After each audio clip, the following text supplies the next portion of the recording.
Now, my favorite type of income, just like everyone else, is going to be investment income, because usually it's going to be passive, which basically means you no longer have to trade time for money. No more working and exchanging your skills and your time for money. It's just you grabbing the money you have available right now, what I call capital, and using your capital to put it to work, which makes you more money. In this video, I'm going to share 5 types of investment income. I'm also going to give you guys real examples of how to actually do it, how it works, and approximately how much money I actually make from them. Because guess what? I make money from these ideas, which I'm going to give you guys right here. I'm not just saying, hey, here's one, here's another, and I never done them. No, like every single one of these, I've had something to do with them, and 4 of them still make me money currently every single month. By the way, if you're younger, like less than 40 years old, there's one idea that goes around that everyone agrees with, but I don't. And that idea is basically, when you're younger, take more risks. And then if you take more risks, you can make more money. And if you take risks and it basically falls apart, you still have a lot of time to catch back up. I don't like that idea, and here's why.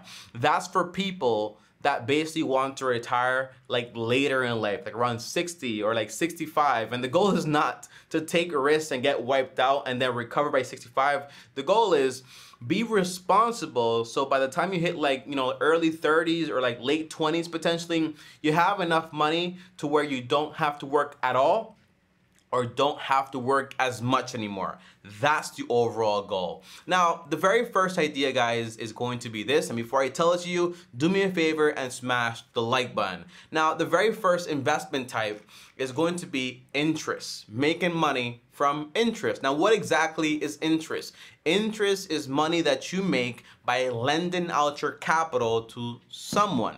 In this case, it can be a bank, it can be the government, it can be your friend, it can be your mom, or it can be some company out there. That's the idea. You lend them your money, your capital, they utilize your money, and in exchange, they're going to pay you back your money at a certain date, that's called a maturity date, and also at a certain rate, that's called a coupon rate. So that basically means, okay, I lent my mom $1,000, that's the principal, and she agreed to pay me back in 30 days or whatever, that's the maturity date, okay? So in 30 days, my debt, or the money I gave to her, is going to mature. And she also agreed to pay me in 30 days about 20%. That's the coupon rate, which, by the way, is insane and illegal, and you should not be charging people 20% a month. That is ridiculous, okay? But that's the idea. So how do I do this personally? Well, right now, how I do it right now is basically I have a bank and I have a high yield savings account, and I also have a CD,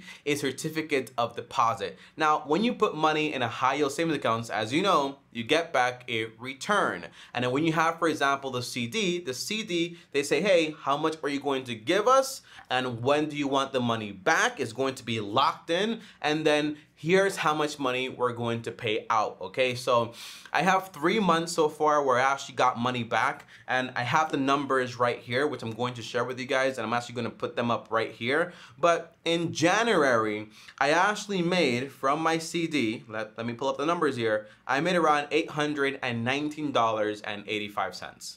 And by the way, the money I have in my high yield savings and my CD is money I have to buy a home, and money that I actually have for my emergency fund and for savings that I have to buy something at a later date. I don't have money in there thinking that, well, a savings account is an investment in a sense. No, because usually your money is going to fall apart to inflation. So keep that in mind, okay? I only have the money that I need to have there because it's parked. But my investment money is in other investments that make me more money that inflation cannot eat away, okay? So more on that later. But in January, I made around $819.85. And then in February, I made around $819.85. And then in March, I made around $766.86. Now tell me, why did you make less money in March if you have the same amount of money in there? The answer is because it's based on the compound days. So obviously in February, there are going to be less days. And I actually opened it up in December. So when you actually compound it, there were less days of actually compounding. So I made less money. But potentially this month, I'm going to make the average of around $800 or so. Okay, so you can actually make a good amount of money. But guess what? I make this much money, and that might sound like a lot of money to you or a little bit amount of money to you, but the truth is I could be making around $1,500 to $2,000 a month, but I choose not to because I'm not willing to actually take on more risk, because this is money I have parked for a certain situation. So you see, everything is based on your risk tolerance. The more risk you take, the more money you make. But here's the problem.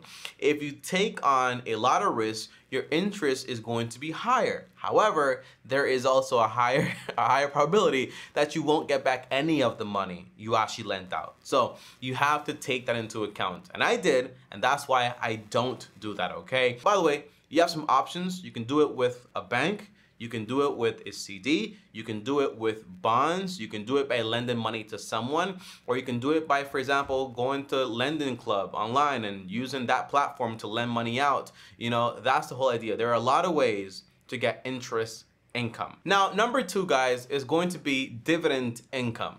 Now, dividend income is money you actually make by giving your capital to a business or a company, and they grab your capital, try to make more money from the business, and in return, they're actually going to give you a percentage of the profits the business actually makes, while also growing your capital at the same time if the company keeps on growing. Now, for the business, obviously, guess what? They get your capital, so more money to actually do more business with, and you actually get, you know, to grow your capital, plus you get a percentage of the profits. However, the risk is if the business actually goes down, or the company or the stock or the index fund actually goes down, the answer is you actually go down, right? And on top of that, they could choose to actually stop paying out a dividend. So keep that in mind. Dividends are not guaranteed. They could actually be paused at any moment when the company actually wants. However, here's the idea. Let's say I invested $10,000 into the S&P 500, and right now it's paying around 1.29%.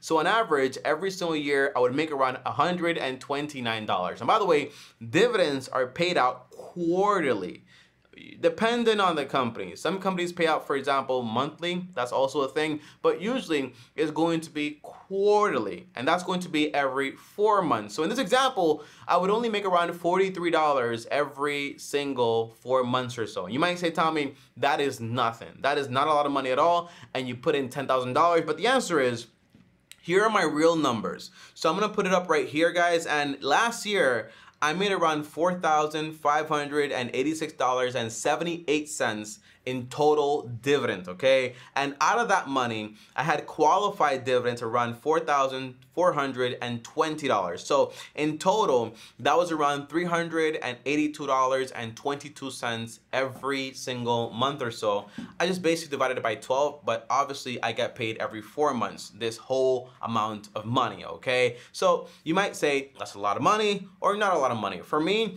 it's a good amount of money, and it keeps increasing over time, while my capital also keeps increasing over time. Now, what is qualified and unqualified dividends? Qualified dividends is whenever you put money into a business and you hold that money in there for over a year and you get paid profits. Well, now that's going to be taxed at a lower rate. Now, unqualified dividends is basically money you have into a company that you basically invested in less than a year, and it's going to be taxed at ordinary taxes, which is usually going to be higher. That is the big difference. That is the whole thing, okay? And by the way, Tommy, could you make more money in dividends? The answer is absolutely. I could put my money, all of my money in AT&T and make a ton of money from dividends. But then I have the risk that if AT&T goes down, I lose all of my money. And the whole goal behind what we're doing, trying to get different sources of income and trying to invest in all this stuff, the goal is not to grow in abundance and have the risk be losing all your capital. The goal is to just basically get to a point where you get paid more money than you actually need. And this way, you become financially free. And I can do this slowly and carefully and get to my goal on time. And my time is not rushed and not taking on a bunch of risks. Now, number 3, guys, is going to be capital gains. This is super important, and it goes together with dividends, because sometimes you put money into a business and they're willing to give you dividends, but sometimes some companies are not willing to give you a dividend. Now, what do they do with the profits? The answer is, instead of paying out a portion of the profits to you, they retain it, they keep it, and they use that money to make more money. Thus, the company keeps growing and your capital gains actually keeps increasing. Well, the value keeps increasing of the company. Thus, your money and your portion also keeps increasing. Now, here's an example.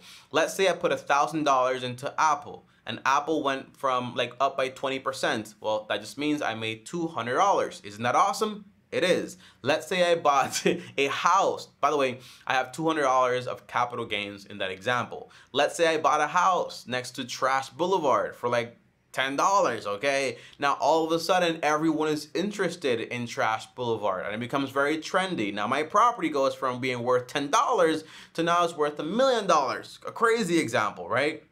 It is, okay? But now I have worth of capital gains around $999,990, okay? Because what I put in was $10 and then everything else is going to be the profit. Now, by the way, you have short-term capital gains and you have long-term capital gains. Short-term is whenever you actually sell before the year, okay? Before a 1 year period. So before 365 days, basically. And 1 day, I think it is 1 year plus 1 day. If you sell before that, well, if you sell before 1 year less 1 day, that's short term. If you sell 1 year plus 1 day, that's long term. And long term is going to be taxed at a different rate, usually going to be less. By the way, less, Tommy. How much less? The answer is between 0 to 15 to 20, depending on how much money you actually earn overall. That is the idea. So it can actually save you a ton of money, because normal taxes are going to be like around like as high as like 30% to even more. All right, so you get to save a lot of money.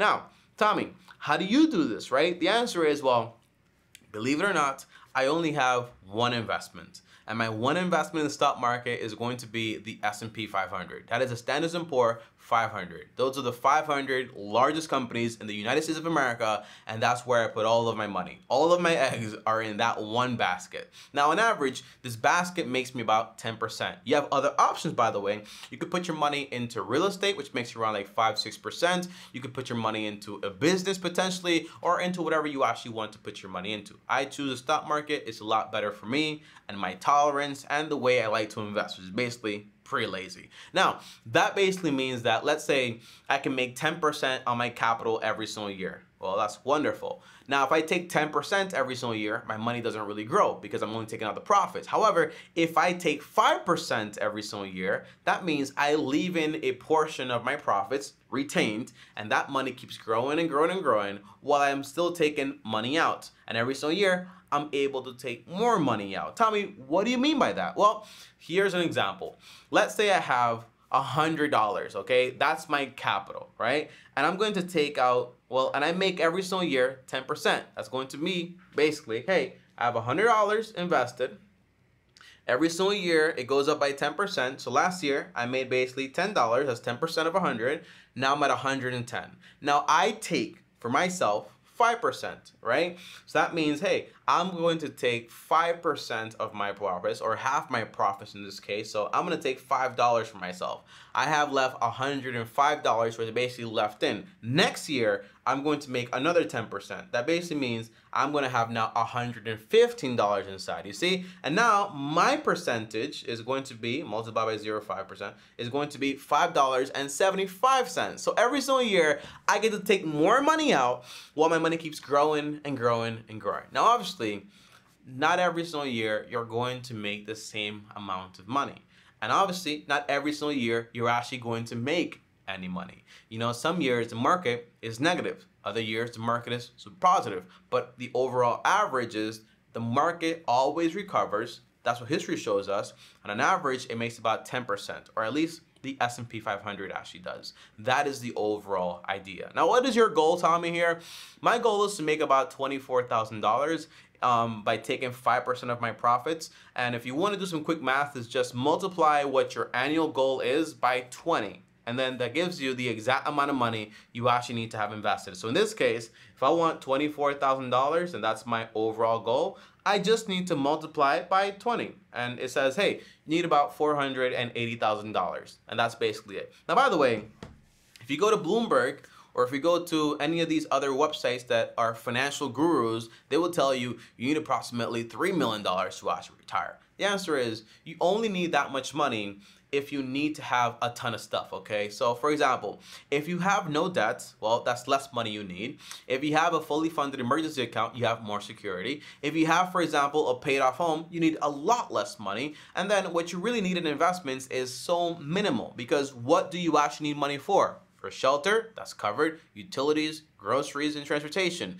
And if you're very frugal, you're able to get along with less. Now, before you say, I don't want to live a yearly life. And by the way, it's not a bad thing to live a life like that, where you're being very frugal. The goal is not to have a ton of stuff. The goal is to have enough to where you have fulfillment, where you feel pretty good. But feeling good for me doesn't involve having a Porsche or a Lamborghini or a Lexus or a mansion. It involves having a good place to live, a car that runs like a Toyota, and having enough clothes so I can actually wear, and being able to spend time with my family, right?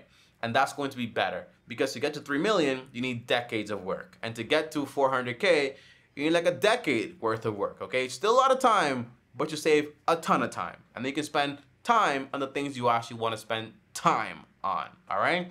Now number 5, and the last one here, well, no, number 4, I'm sorry. I'm just going pretty slow here. Number 4 is going to be rents. Now, obviously, this is money you're going to make by buying a property or buying land and then renting that land out, its use, to somebody else. And in return, they're going to pay you money. And usually it's going to be around like 6 to 8%, okay, on your money, if you're actually putting in all the money at once. Now, me personally, I don't own any real estate. The only real estate I ever owned was a house that I actually bought in Puerto Rico, and I sold it, and I basically broke even. I almost turned it into a rental property. Now, thank goodness I did not do that, because it would have been a terrible investment. Buying a property in a state that I don't live in is not a good idea. So what I basically did was I sold it. Now I have that money parked to be able to buy a property in the future, or buy a plot of land and build something on it. Now, I do have a friend, and he has 5 doors, basically saying he has 5 rental properties in a way. He has one 3-family unit, which is basically 3 doors, and then he has another house somewhere else where he actually has 2 doors, an efficiency and the main house. And he basically makes enough money to cover the mortgage, and then makes a decent amount of money in profit, which is pretty fair, okay? Now, am I a big fan of that? The answer is no, because again, as you can probably tell, I am very conservative, although I'm very young. And the reason is because I don't want to start over and then potentially retire when I'm 80 or like 60. That's a terrible idea for me. It does not sound great. So I'm very conservative. I'm not willing to take on a lot of debt. So what I would do is a reverse down payment. Now, I made that up. It's my own terminology. So listen closely to what I mean when I say reverse down payment.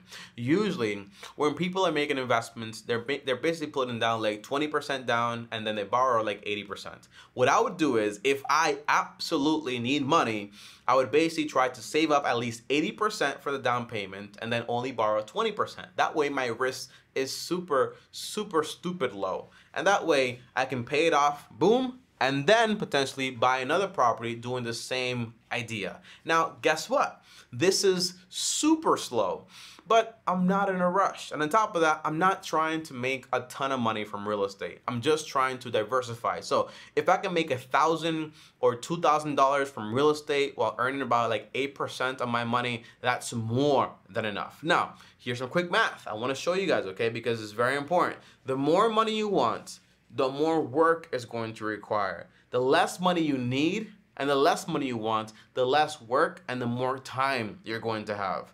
You know, it's not about how much money you have. It's about basically, you have to be very careful. Having more is not always best. So here's an idea. If I only want $1,000 from real estate, and that's basically a year, $12,000, and I want to make that basically like an 8% return on my money, right? That basically means I just need to have invested around 150,000. Now, let's say my goal is to actually get to this goal in like 5 years. So divided by 5, well, that's going to be around like $30,000 I need to set aside to make investments every single year or whatever, okay? Is it a lot of money? The answer is it is, honestly, a lot of money. But for me, it's a goal that I can kind of shoot for little by little. It can take me a little longer than 5 years or a lot longer than 5 years. But again, I'm not in a rush, and I'm not trying to make $30,000 a month or 20 or even 10 or even $5,000 a month, because once you have a house and it's paid off and you have every basis basically covered, you're good to go. So $1,000, $2,000 from real estate, for me, it's more than enough. Now obviously 1,000, I need 150K. 2,000, I need $300,000 invested. You see what's happening here? So it's a lot more money. The less money you need, the better. That's the idea. So you want to become very frugal. At least that's what I'm going for, okay? Now, number 5 and the last one is going to be making money from royalties. This is also a form of investing. Now, I actually make money from royalties, and you've actually seen me do it. When?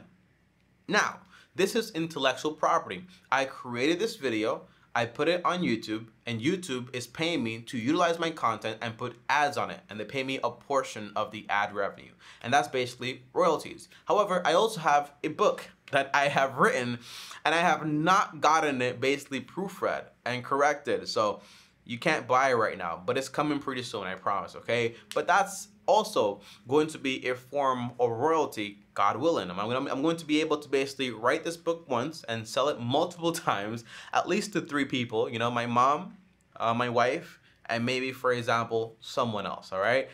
Maybe my little sister might buy it, all right?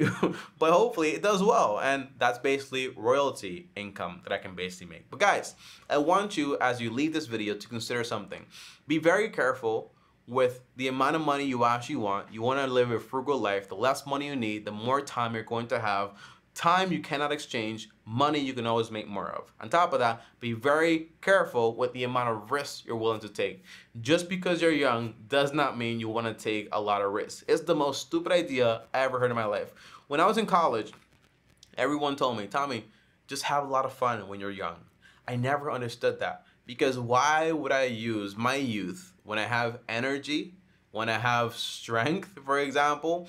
I can do both. You know, I'm not trying to be a psychopath here, which is basically all I do is work. No, I want to enjoy myself, but I want to use my youth to basically build a good foundation, so later on, I can basically not have to worry as much. To me, that sounds a lot better. Guys, thanks for watching this video. I hope you liked it. I hope you learned something. Do me a favor and subscribe, and I'll see you guys next time. Peace. Here's another video.